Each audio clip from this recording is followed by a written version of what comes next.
Hi friends, welcome to my channel. నేను మీ కవితని. ఈరోజు recipe వడలు. ఇవి అంత ఆషామాషి వడలు కావండి, ఏమో టేస్టీ వడలు. ప్రతి ఇంట్లో తప్పక చేసుకుని తీరాల్సిందే. ఈ క్రిస్పీ వడలు తయారీకి ఏమేమి తీసుకున్నానో, ఎలా చేశానో ఈ వీడియోలో చూసేద్దామా. ఈ వడల కోసం ముందుగా 200 గ్రాములు పెసరపప్పు తీసుకొని 2-3 సార్లు శుభ్రంగా కడిగి నానబెట్టుకోవాలి. తర్వాత నేను ఇక్కడ కేజీ సొరకాయ తీసుకున్నాను.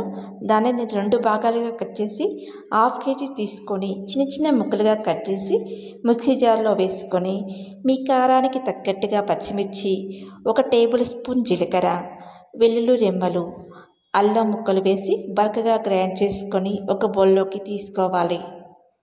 మళ్ళీ అదే మిక్సీ జార్లో నానబెట్టుకున్న పెసరపప్పును తీసుకొని ఇందులో నుండి 2 టేబుల్ స్పూన్ పప్పును తీసి పక్కన పెట్టి మిగిలిన పప్పుని గ్రైండ్ చేసుకొని మళ్ళీ అదే బౌల్లోకి తీసుకోవాలి. ఇందులో సన్నగా తరిగిన కరివేపాకు, కొత్తిమీర, 1 కప్పు బియ్యం పిండి, 2 టేబుల్ స్పూన్ కార్న్ఫ్లోర్, పక్కన తీసి పెట్టుకున్న పెసరపప్పు, సన్నగా తరిగిన ఉల్లిపాయ ముక్కలు, రుచికి సరిపడా ఉప్పు వేసి కలుపుకోవాలి. మొత్తాన్ని సమంగా కలుపుకున్న తర్వాత ఒకసారి ఉప్పు చెక్ చేసుకొని తక్కువగా ఉంటే కొద్దిగా వేసి మరలా కలుపుకోవాలి. వడలు వేయించడానికి సరిపడా నూనె వేడి చేయాలి. నూనె వేడయ్యాక పిండిని కొద్దిగా తీసుకొని వడలుగా చేసి నూనెలో 2 వైపులా ఎర్రగా కాల్చుకోవాలి. వడలు నూనెలో వేయగానే మొదట 1 నిమిషము లో ఫ్లేమ్లో పెట్టి తర్వాత హై ఫ్లేమ్లో పెట్టి ఫ్రై చేయాలి. వడలు మాడకుండా అటు ఇటు తిప్పుతూ గోల్డెన్ కలర్లోకి వచ్చే వరకు ఉంచి ప్లేట్లోకి తీసుకోవాలి. చూస్తుంటేనే నోరు ఊరిపోతుంది కదా.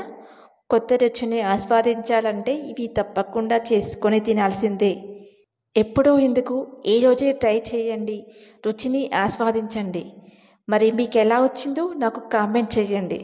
దీనిని మరొక విధంగా కూడా చేసుకోవచ్చు. మధ్యలో హోల్ పెట్టకుండా కొద్దిగా పలుచగా బూరెల మాదిరిగా చేసుకొని వేడి నూనెలో వేసి 2 వైపులా గోల్డెన్ కలర్లోకి వచ్చే వరకు ఉంచి తీసివేయాలి. చూసారు కదా పెసరపప్పు సొరకాయతో వడలు ఎలా చేయాలో.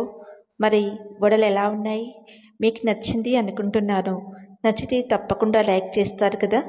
మరి వీడియోని ఫస్ట్ టైం చూస్తున్నట్టయితే సబ్స్క్రైబ్ చేసుకోవడం మర్చిపోవద్దు. మరిన్ని వీడియోల కోసం పక్కన బెల్ ఐకాన్ని యాక్టివేట్ చేసుకోండి. Thank you for watching.